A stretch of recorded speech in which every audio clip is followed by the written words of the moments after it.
बिस्मिल्लाहिर्रहमानिर्रहीम। अस्सलामुअलैकुम। आज हम आपके लिए लाए हैं बहुत ही मज़ेदार चटखारेदार चटपटी लहसुन की चटनी।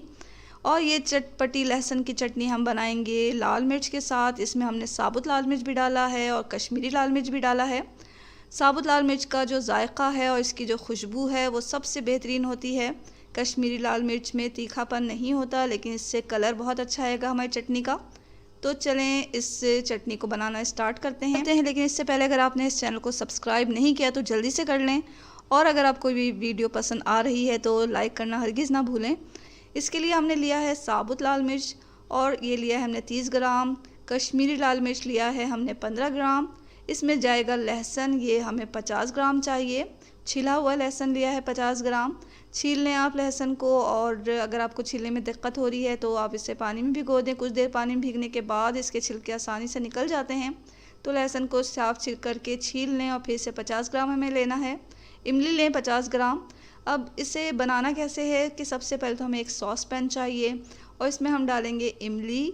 डालें आप 1 से 1.5 कप पानी, और फिर हम इसे चूल्हे पे चढ़ाएंगे। एक बॉयल आने तक हम इसे पकाएंगे। जब एक बॉयल आ गया तो हम इसे चूल्हे को बंद कर देंगे और इसे थोड़ा ठंडा कर लेंगे।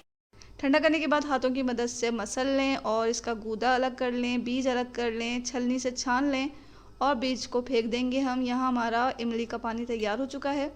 अब लेंगे हम एक ब्लेंडर का जग, उसमें हम ये चटनी पीस रहे हैं।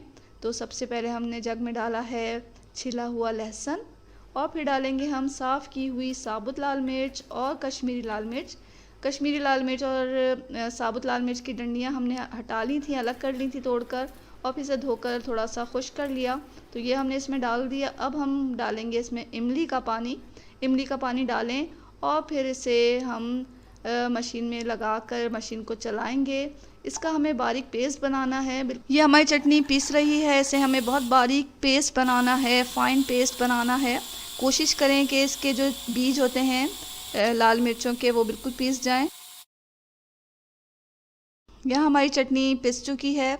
इसे निकालें किसी प्याले में, और इसमें हम डाल देंगे हस्बे ज़ायक़ा नमक। नमक थोड़ा कम ही डालें, और फिर से अच्छी तरह चला लें।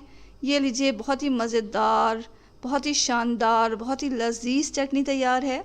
ये आप खाएं पकोड़ों के साथ, समोसों के साथ, या किसी भी खाने के साथ। ये आपके खानों की लज्जत को दोबाला कर देगा और आपके खानों को बनाएगा चटपटा चटखारेदार।